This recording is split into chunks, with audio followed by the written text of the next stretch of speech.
Aku memeluk Kristen dengan bantuan seorang penetua 20 tahun yang lalu. Dia memberitahuku bahwa dari segala sesuatu di alam semesta, hanya ada satu Tuhan yang benar, yang menciptakan manusia langit dan bumi. Ini sangatlah menarik bagiku. Iya benar. Dia kemudian memberitahuku bahwa Tuhan Yesus adalah anak Tuhan, dan kita bisa diselamatkan melalui iman kepadanya. Pada titik ini, aku merasa sedikit bingung. Bukankah hanya ada satu Tuhan? Bagaimana dia bisa memiliki anak? Aku tidak bisa mengerti ada berapa banyak Tuhan sebenarnya. Setelah itu, setiap kali melihat pendeta kami membaptis seseorang, aku perhatikan dia berkata, "Kau dibaptis dalam nama Bapa, Putra, dan Roh Kudus." Karena bingung, aku bertanya padanya, "Ada berapa banyak Tuhan? Kenapa kau selalu membaptis orang dalam begitu banyak nama Tuhan?" Tanggapannya adalah, hanya ada satu Tuhan, tetapi ada Tritunggal yang terdiri dari Bapa, Putra, dan juga Roh Kudus. Mereka adalah pribadi yang berbeda, tapi ada bersama-sama dalam satu entitas. Melihat aku masih tidak mengerti, dia melanjutkan, "Ini adalah sesuatu yang benar-benar harus kau selidiki agar paham. Tidak apa jika tidak paham sekarang, perlakukan saja mereka semua sebagai Tuhan. Bapa, Putra, dan Roh Kudus semuanya bekerja sama. Tapi penjelasannya masih saja membuatku bingung. Jika dia adalah satu Tuhan, bagaimana mungkin ada tiga pribadi?"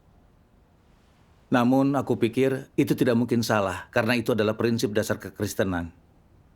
Jadi mungkin itu adalah misteri Tuhan yang dalam. Kemudian aku masuk sekolah keilahian, agar bisa lebih baik melayani Tuhan. Dan aku juga sering merenungkan arti Tritunggal saat berada di sana. Dalam upaya menjernihkan kebingunganku, aku mulai mempelajari banyak materi dan kitab suci, serta bertanya kepada beberapa pendeta, tapi aku tidak pernah menemukan jawabannya. Setelah menyelesaikan studi, aku mengajukan diri pada sekolah minggu di gereja. Beberapa saudara-saudariku memintaku untuk menjelaskan apa itu Tritunggal. Lalu apa yang kau katakan pada mereka? Iya, apa? Aku tidak tahu harus bagaimana, jadi aku mengelak dengan jawaban yang dikatakan pendeta. Melihat mereka masih terlihat bingung, aku merasa sangat bersalah. Aku seharusnya melayani Tuhan, jadi aku merasa sangat malu karena tidak bisa menjelaskan sesuatu yang sangat mendasar dalam iman Kristen. Kemudian pada tahun 2007, aku ikut konferensi pelatihan pendeta dan penatua Tiongkok sedunia. Melihat para pendeta dan pengkhotbah terkenal dari seluruh dunia berkumpul di sana, itu sangat menarik bagiku. Aku ingin menggunakan kesempatan itu untuk mencari dan menyelesaikan kebingungan yang ada di hatiku. Aku mendekati seorang pendeta terkenal tentang hal itu setelah konferensi. Aku menanyakan pemahamannya tentang Tritunggal, dan dia memberitahuku. Bapa menentukan segalanya. Putra melaksanakan rencana Bapa, dan Roh Kuduslah yang mengelola semua rencana itu, dan semua itu satu rencana. Aku memintanya menjelaskan lebih detail lagi, tapi dia dengan cekatan menghindari pertanyaan itu. Aku bertanya kepada pendeta lain tentang hal itu, dan dia berkata, "Yahweh adalah Tuhan, Tuhan Yesus adalah Tuhan, dan Roh Kudus adalah Tuhan. Mereka semua Tuhan. Jadi berdoalah kepada siapapun yang kau inginkan. Namun, aku sarankan kau berdoa kepada Tuhan Yesus. Karena dia adalah anak manusia. Dia memiliki emosi manusia normal, dan dia bisa melihat ke dalam hati manusia. Lalu dia juga melakukan banyak mukjizat. Yahweh adalah roh, dan begitu juga dengan Roh Kudus. Mereka tidak bisa dilihat atau disentuh. Karena itulah sebaiknya berkomunikasi dengan Tuhan duniawi. Aku bahkan lebih bingung oleh ini dan berpikir, karena tidak satu pun dari mereka lebih besar atau lebih kecil, bagaimana mungkin berdoa kepada yang satu akan lebih baik?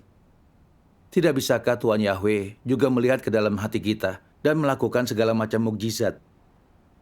Melihat kebingunganku itu, dia menambahkan, Tuhan adalah roh dan dia tidak terselami.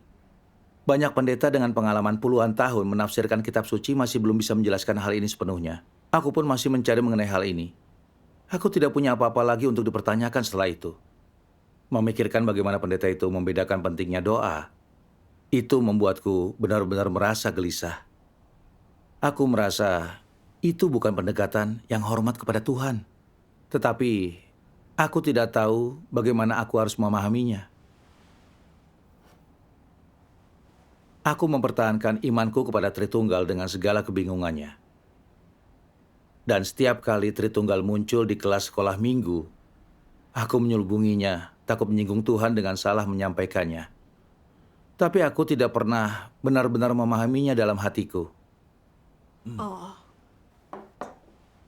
1 dekade berlalu dalam sekejap. Aku bertemu saudari Su pada tahun 2017. Saat itu persekutuan Alkitabnya benar-benar sangat mencerahkan. Dia memiliki pemahaman yang sangat mendalam. Aku mendapat banyak hal dari situ. Dia kemudian mengundangku mengikuti pertemuan kelompok kecil daring. Saudara Lee berbagi persekutuan tentang iman sejati kepada Tuhan dan kisah di balik Alkitab. Dan itu sangat membuka mata. Dia juga menyebutkan nubuat dari Wahyu dan berkata, pekerjaan Tuhan untuk menyelamatkan umat manusia terjadi dalam 3 zaman. Perjanjian lama adalah zaman hukum Taurat. Perjanjian baru adalah zaman kasih karunia. Dan Wahyu menubuatkan pekerjaan pada akhir zaman. Tuhan memakai nama baru dan melakukan pekerjaan berbeda di setiap zaman. Nama Tuhan adalah Yahweh dalam perjanjian lama selama zaman hukum Taurat. Dia mengajari orang tentang dosa dengan mengeluarkan hukum dan perintah melalui Musa, memimpin manusia awal dalam kehidupan mereka di bumi. Di akhir zaman hukum Taurat, tidak ada yang menaati hukum, justru makin banyak yang berbuat dosa. Semua orang menghadapi penghukuman dan kematian di bawah hukum. Tuhan menjadi daging sebagai Tuhan Yesus untuk menyelamatkan manusia dari hukuman. Dia secara pribadi disalibkan untuk menebus kita dari dosa-dosa kita. iya benar. Selama kita menerima Tuhan Yesus dan mengaku serta bertobat kepadanya, dosa kita bisa diampuni. Namun kita masih memiliki natur berdosa. Jadi kita terus berbuat dosa dan mengaku. Kita tidak ditahirkan atau dibebaskan dari ikatan dosa. Kita tidak layak untuk kerajaan surga jika seperti itu. Pada akhir zaman, Tuhan mengungkapkan kebenaran sesuai dengan kebutuhan umat manusia. Dia bekerja untuk menghakimi dan mentahirkan umat manusia demi menyelesaikan natur dosa kita dan sepenuhnya menyelamatkan kita dari wilayah kekuasaan iblis. Amin. Ini adalah 3 tahap pekerjaan Tuhan untuk menyelamatkan umat manusia. Amin. Setiap tahap pekerjaannya didasarkan pada yang dibutuhkan umat manusia. Melalui 3 tahapan kerja itu, kita tahu dosa, ditebus dari dosa, dan pada gilirannya dibebaskan dari dosa. Menerima pekerjaan Tuhan pada akhir zaman untuk membebaskan kita dari dosa, hanya cara itu kita bisa masuk ke dalam kerajaan Tuhan. Syukur kepada Tuhan. Iya, Iya, benar benar. sekali. Saudara Lee bersekutu bahwa 3 tahap pekerjaan Tuhan berhubungan erat dan mengaitkan ini dengan Alkitab. Hal itu sungguh menarik perhatianku. Syukur kepada Tuhan. Aku telah membaca Alkitab berkali-kali dan mendengar begitu banyak khotbah. Tapi aku belum pernah mendengar orang bersekutu dengan begitu jelas tentang pekerjaan Tuhan. Saudara Lee kemudian mengirimkan sebuah kutipan yang ingin kubaca sekarang. Baiklah.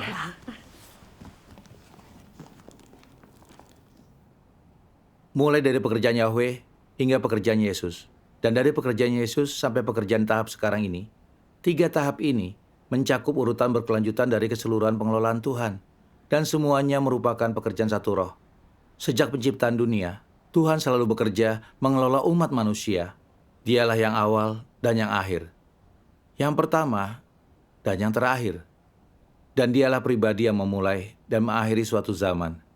Ketiga tahap pekerjaan tersebut di zaman yang berbeda dan lokasi yang berbeda, tidak salah lagi merupakan pekerjaan dari satu roh. Semua orang yang memisahkan ketiga tahap ini bertentangan dengan Tuhan. Sekarang engkau harus memahami bahwa semua pekerjaan dari tahap pertama hingga hari ini adalah pekerjaan satu Tuhan. Pekerjaan dari satu roh. Tentang hal ini tentu tidak ada keraguan. Amin. Ya. Iya. Setelah membaca firman Tuhan, saudara Lee bersekutu. Hanya ada satu Tuhan. Tuhan menciptakan seluruh umat manusia. Dan Tuhan sendiri yang mengelola dan menyelamatkan manusia. Dari penciptaan dunia sampai sekarang, Dia telah bekerja untuk menyelamatkan umat manusia. Dan meskipun namanya berbeda di tiap tahap pekerjaan, dan pekerjaannya, waktu, dan tempatnya berbeda, itu semua dilakukan oleh satu Tuhan. Amin. Setiap tahap pekerjaan dibangun di atas yang sebelumnya, lebih tinggi dan lebih dalam dengan setiap tahap. Aku sangat terkejut mendengar ini dan berpikir. Dia berkata, setiap tahap pekerjaan dilakukan oleh roh yang sama. Jadi Yahweh dan Tuhan Yesus adalah roh yang sama. Hanya ada satu Tuhan, bukan tiga roh. Persekutuan saudara Lee sangat masuk akal, dan aku tidak melihat apapun untuk diragukan atau disangkal.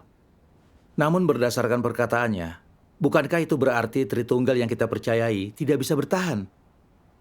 Meskipun ada perdebatan di dunia agama tentang singularitas atau kegandaan Tuhan, kebanyakan orang percaya kepada Tritunggal. Tidak mungkin. Semua orang keliru. Aku belum pernah mendengar persekutuan seperti ini sebelumnya. Apakah ada pemahaman baru dalam komunitas agama? Itu semua tidak bisa menenangkan perasaanku. Aku pergi lebih awal agar bisa merenungkannya. Mencoba mendapatkan kejelasan, aku mulai membaca Alkitab lagi dan memeriksa banyak sumber khotbah. Aku menyelidiki selama berhari-hari tanpa mendapatkan apapun. Aku mulai merasa cemas pada saat itu dan bicara kepada diriku. Persekutuan saudara Lee berbeda dengan yang dikatakan dunia keagamaan. Tetapi itu terdengar baru dan alkitabiah. Haruskah aku menghadiri pertemuan berikutnya? Jika aku terus menghadirinya dan menolak ide Tritunggal, aku yakin akan diusir oleh komunitas agama. Namun aku mendapatkan pencerahan dari persekutuannya yang tidak kudapat di gereja. Aku tak ingin meninggalkannya begitu saja. Aku tidak bisa memutuskan. Jadi aku mencari kutipan firman Tuhan yang dikirim saudara Lee dalam pertemuan itu. Aku merenungkannya sambil membaca. Dan makin aku berpikir, makin aku merasa tidak ada orang biasa yang bisa membuahkan ini. Itu benar. Lalu tidak ada orang rohani yang berani berbicara mengenai pekerjaan pengelolaan Tuhan dengan nada seperti itu. Mungkinkah itu sungguh firman Tuhan? Setelah banyak berpikir, aku memutuskan. Apapun pendapat dunia keagamaan, aku harus mendengarkan persekutuan saudara Lee dan melihat apakah itu bisa menghilangkan kebingunganku. Itu baru namanya sikap mencari. Pada pertemuan berikutnya, aku membagikan keraguanku mengenai Tritunggal. Dan ini adalah persekutuan darinya. Banyak orang beragama berpegang teguh pada ide Tritunggal. Mereka berpikir ada satu Tuhan, tetapi mempunyai tiga pribadi, Bapa, Putra, dan Roh Kudus, yang mengambil peran yang berbeda dari pekerjaan pengelolaan Tuhan. Namun, pernahkah kita memikirkan dari mana ide ini berasal? Apakah Tuhan pernah mengatakan sesuatu tentang Tritunggal? Apakah Roh Kudus menjadi saksinya? Apakah para nabi pernah membicarakannya? Jelas sekali, tidak. Benar. Bahkan, ide mengenai Tritunggal itu pertama kali muncul di Konsili Nikea lebih dari 300 tahun setelah waktu Tuhan, dan itu ditetapkan setelah perdebatan sengit antara para pemimpin agama di sana. Iya, kau benar. Sejak itu, kebanyakan orang beragama mulai percaya bahwa satu-satunya Tuhan kita yang menciptakan segala sesuatu adalah Tritunggal. Mereka berpikir, selain Tuhan Yesus, ada juga Bapa dan Roh Kudus di surga, bahwa mereka adalah tiga Tuhan, tiga roh. Jika kita mengikuti logika mereka, apakah Tuhan adalah satu-satunya Tuhan yang benar? Mereka berkeliling berteriak tentang hanya ada satu Tuhan, tetapi percaya kepada Tritunggal. Bukankah hal itu bertentangan? Benar sekali. Bukankah itu tidak masuk akal? Dan tidak pernah ada apapun mengenai Tritunggal dalam perjanjian lama. Dan dalam 3,5 tahun Tuhan Yesus bekerja di bumi, dia tidak pernah mengatakan apapun mengenai keberadaan Tritunggal. Mengapa ide itu muncul setelah Tuhan Yesus menyelesaikan pekerjaannya? Ya, hal itu karena orang-orang tidak mengerti esensi dari inkarnasi. Roh Kudus bersaksi bahwa Tuhan Yesus adalah anak terkasih Tuhan, dan mereka melihat dia berdoa kepada Bapaknya di surga. Jadi mereka mengembangkan gagasan mengenai Tuhan. Mereka mengira ada tiga Tuhan, Bapa, Putra, dan Roh Kudus. Mereka mengekstrapolasi dari apa yang mereka bayangkan dan melakukan upaya yang dibuat-buat untuk membatasi Tuhan. Contohnya Filipus. Dia tidak tahu Tuhan Yesus adalah Tuhan yang berinkarnasi. Jadi dia meminta Tuhan untuk menunjukkan Bapa kepadanya. Tuhan Yesus dengan jelas menjawab, "Aku sudah begitu lama bersamamu, tapi engkau belum mengenal aku, Filipus. Ia yang sudah melihat aku sudah melihat Bapa. Lalu bagaimana engkau berkata, tunjukkan kepada kami Bapa itu? Tidakkah engkau percaya bahwa aku ada di dalam Bapa dan Bapa ada di dalam aku? Firman yang aku katakan kepadamu bukan aku katakan dari diriku sendiri, tetapi Bapa yang ada di dalam aku, dialah yang melakukan pekerjaan itu. Amin. Tuhan Yesus juga mengatakan, aku dan Bapakku adalah satu. Tuhan Yesus sangat jelas bahwa mereka adalah satu. Bahwa mereka adalah satu Tuhan, satu roh. Itu benar. Lalu saudara Lee memutar video pembacaan firman Tuhan. Mari kita menontonnya. Baiklah. Tuhan yang Maha Kuasa berkata, Jika ada di antaramu yang mengatakan bahwa Tritunggal memang ada, jelaskanlah apa sebenarnya satu Tuhan dalam tiga pribadi ini. Apa itu Bapa yang suci? Apa itu Anak? Apa itu Roh Kudus? Apakah Yahweh itu Bapa yang suci? Apakah Yesus itu Anak? Lalu bagaimana dengan Roh Kudus? Bukankah Bapa adalah Roh?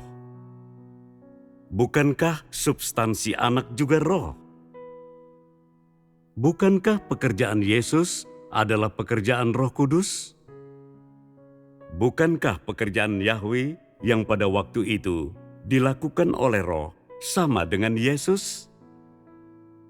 Berapa banyak roh yang dapat Tuhan miliki?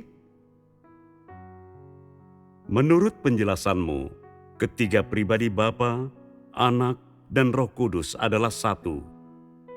Jika demikian, ada tiga roh, tetapi memiliki tiga roh berarti ada tiga Tuhan. Ini berarti bahwa tidak ada satu Tuhan yang benar. Bagaimana mungkin Tuhan yang seperti ini masih memiliki substansi yang melekat pada Tuhan?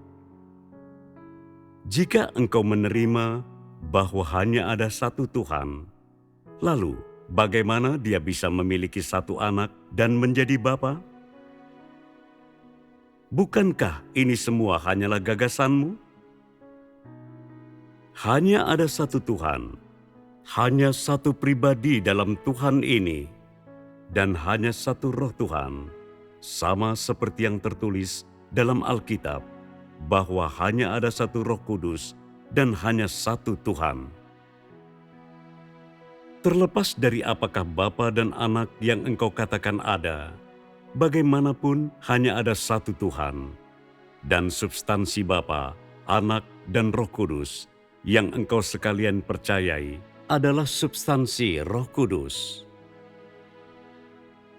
Dengan kata lain, Tuhan adalah roh, tetapi Dia mampu menjadi manusia dan hidup di antara manusia, serta berada di atas segalanya.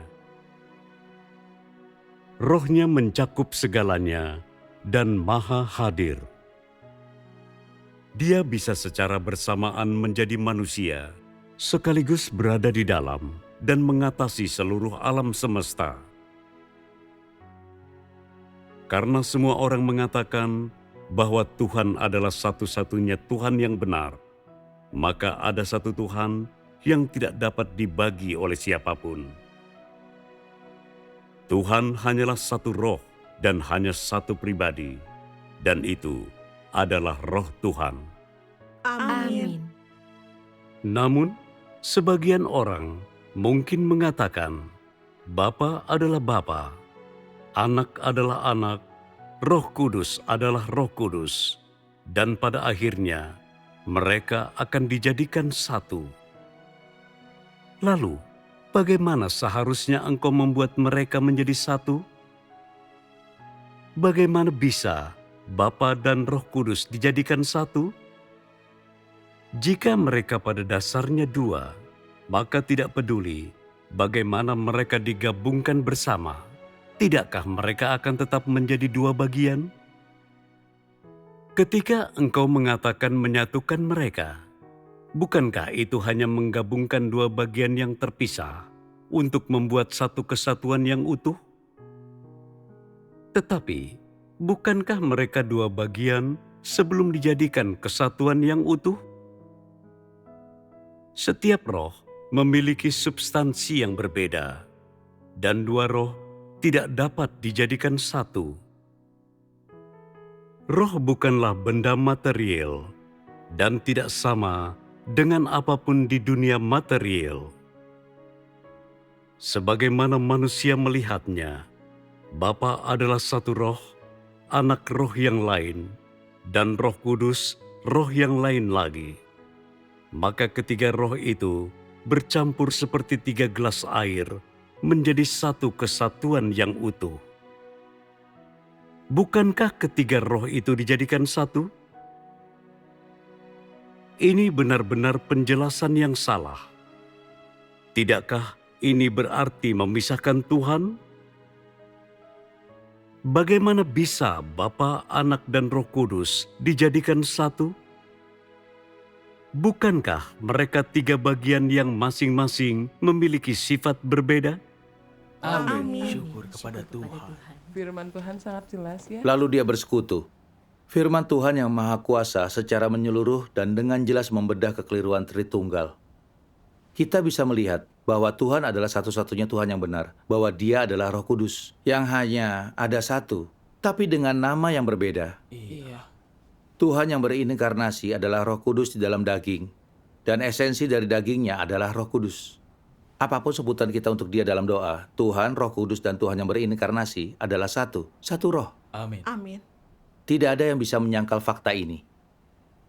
Tuhan adalah penguasa segala sesuatu di alam semesta. Dia adalah Roh yang Maha Kuasa, Maha Tahu, dan meliputi segalanya.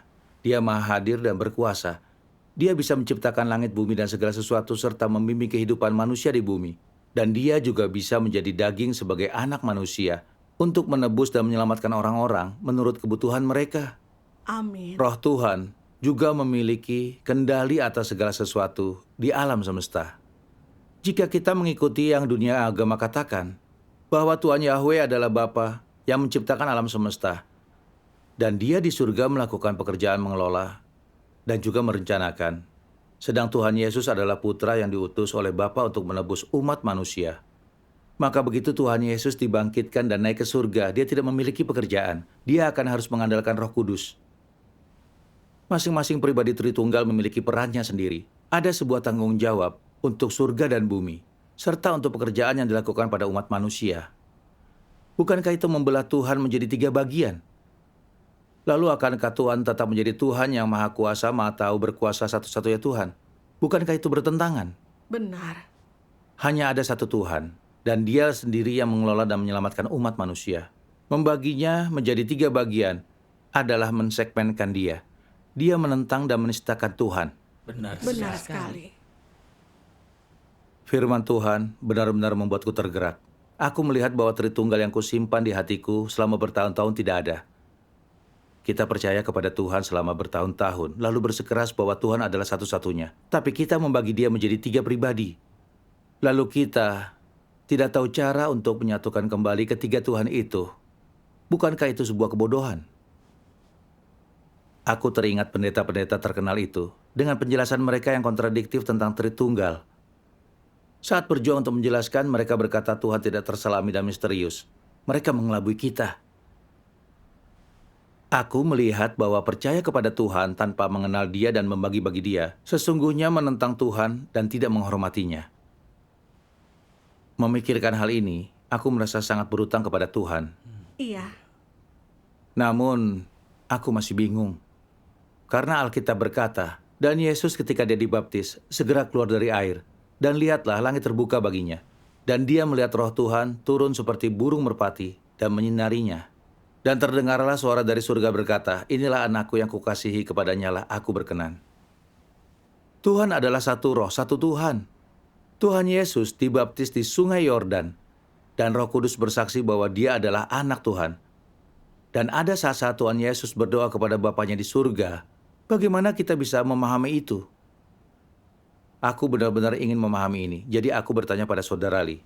Dia berkata, ya, Tuhan Yesus berdoa kepada Tuhan dan memanggil Dia Bapanya di surga. Ada misteri di dalamnya. Sebelum Tuhan Yesus memulai pelayanannya, Dia tidak tahu Dia adalah Tuhan dalam daging. Karena saat Roh bekerja dalam daging, Dia normal, tidak supernatural. Dan dia juga seperti orang biasa. Jadi tentu saja dia akan berdoa kepada Bapanya di surga.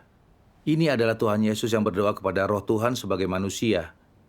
Ini sungguh alami. Saat Tuhan Yesus memulai pelayanannya, Roh Kudus berbicara, memberikan kesaksian bahwa dia adalah Tuhan dalam daging. Iya. Baru pada saat itulah dia mengetahui identitas sejatinya. Namun, dia tetap berdoa kepada Bapa, yang menunjukkan bahwa Kristus itu rendah hati dan tersembunyi, serta esensinya sepenuhnya tunduk kepada Tuhan. Mari kita menonton video pembacaan firman Tuhan yang Maha Kuasa yang menjernihkan ini. Baiklah. Tuhan yang Maha Kuasa berkata, Ketika Yesus memanggil Tuhan di surga dengan sebutan Bapa ketika dia berdoa, ini dilakukan hanya dari sudut pandang seorang manusia yang diciptakan. Hanya karena Roh Tuhan mengenakan daging manusia biasa yang normal dan memiliki penampilan luar sebagai makhluk ciptaan. Walaupun di dalam dirinya ada Roh Tuhan, penampilan luarnya tetap seperti manusia biasa. Dengan kata lain, dia telah menjadi anak manusia yang dikatakan semua orang, termasuk Yesus sendiri. Mengingat bahwa dia disebut anak manusia, dia adalah orang yang lahir dari keluarga normal orang biasa. Oleh karena itu, Yesus yang memanggil Tuhan di surga dengan sebutan Bapa sama dengan bagaimana engkau sekalian pada awalnya memanggil dia dengan sebutan Bapa. Dia melakukannya dari perspektif manusia ciptaan. Apakah engkau sekalian masih ingat doa Bapa kami yang Yesus ajarkan untuk engkau hafalkan? Bapa kami di surga. Dia meminta semua manusia untuk memanggil Tuhan di surga dengan nama Bapa. Dan karena dia juga memanggilnya dengan nama Bapa, dia melakukannya dari sudut pandang orang yang berdiri setara dengan engkau semua. Karena engkau memanggil Tuhan di surga dengan nama Bapa, ini menunjukkan bahwa Yesus melihat dirinya berdiri setara denganmu sekalian. Dan sebagai manusia di bumi yang dipilih oleh Tuhan. Jika engkau sekalian memanggil Tuhan Bapa, bukankah ini karena engkau adalah makhluk ciptaan? Betapapun hebatnya otoritas Yesus di bumi, sebelum penyaliban, dia hanyalah anak manusia yang diperintah oleh Roh Kudus dan salah satu makhluk ciptaan di bumi, karena dia masih harus menyelesaikan pekerjaannya. Oleh karena itu, dia memanggil Tuhan di surga Bapa semata-mata karena kerendahan hati dan ketaatannya.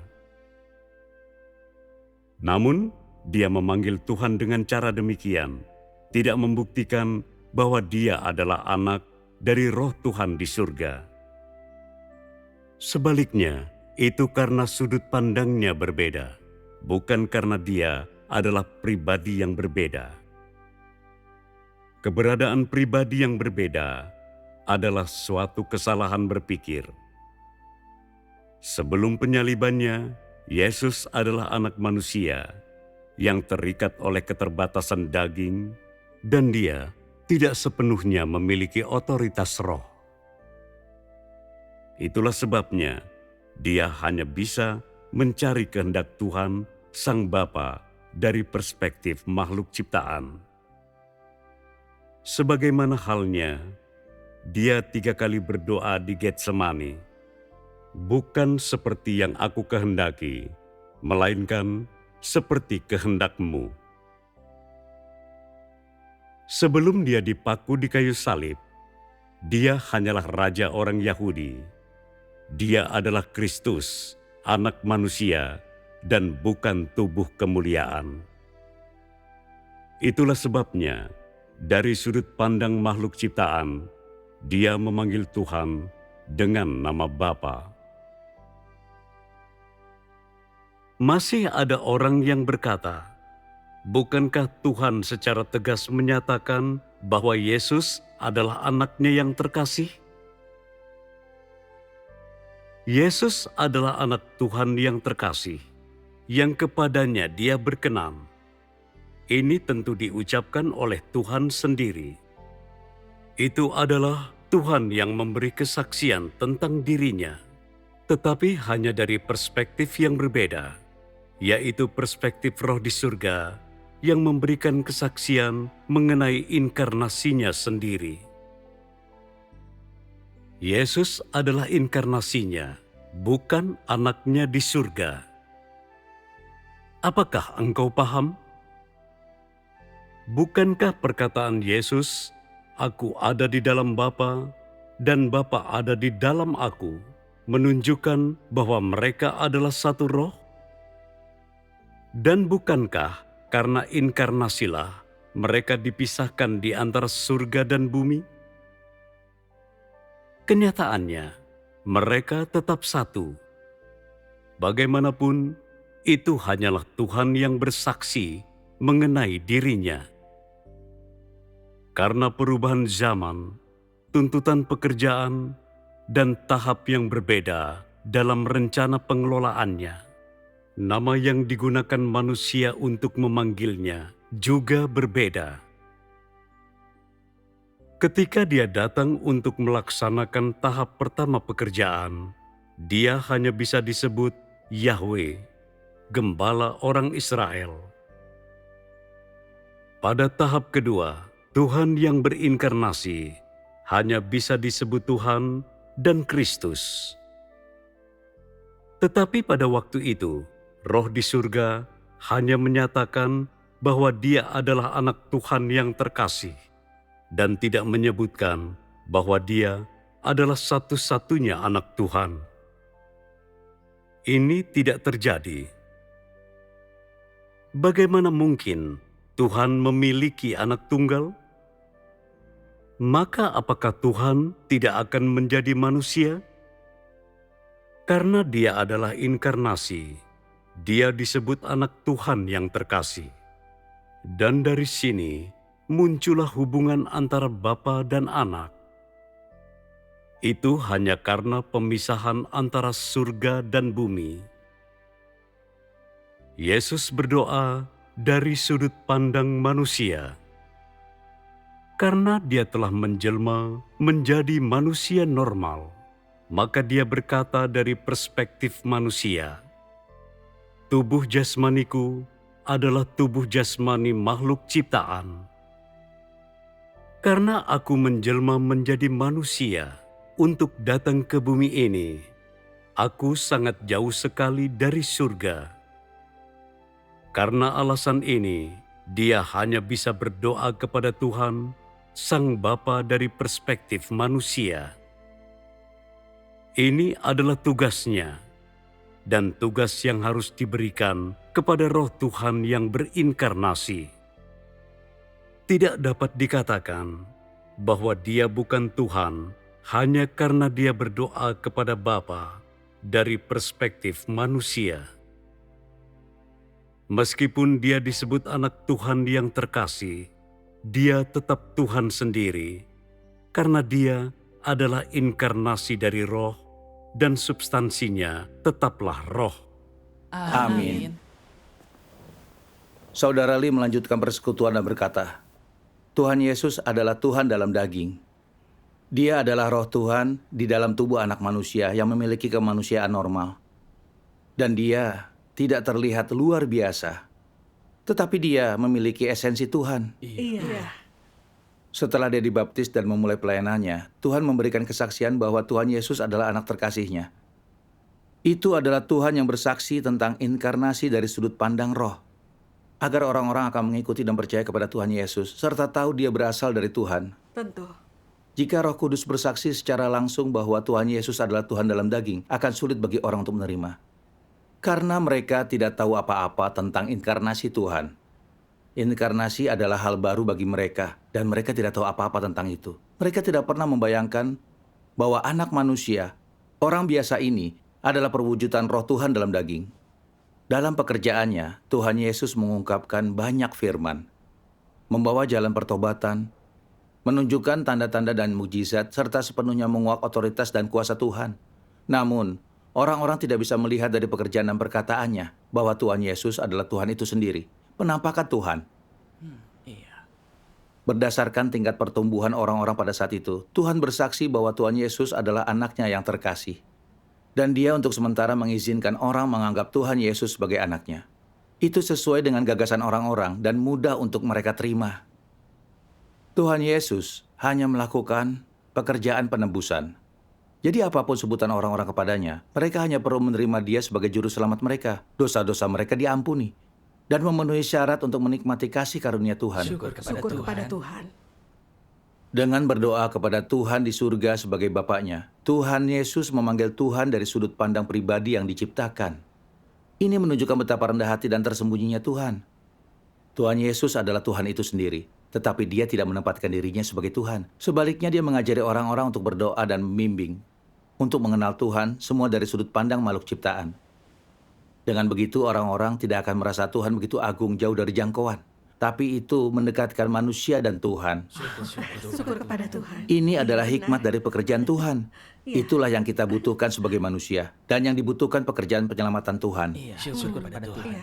Ini semua membawa ledakan pencerahan kepadaku. Aku melihat di balik kitab suci ini terletak hikmat pekerjaan Tuhan dan kasih-Nya untuk umat manusia. Namun karena kurang pemahaman, kita melihat Bapa, Putra, dan Roh Kudus disebutkan dalam Alkitab. Dan membagi Tuhan menjadi 3 pribadi. 3 Tuhan berdasarkan gagasan kita. Ini sungguh penistaan terhadap Tuhan. Kekeliruan bahwa Tuhan adalah Tritunggal dalam diriku runtuh dalam sekejap. Dan sekarang aku merasa terbebas. Syukur kepada Tuhan. Mari kita membaca firman Tuhan. Baiklah.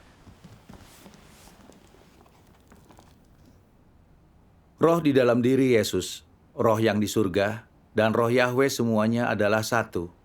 Roh itu dapat disebut Roh Kudus. Roh Tuhan, roh yang diperkuat 7 kali lipat, dan roh yang mencakup semuanya.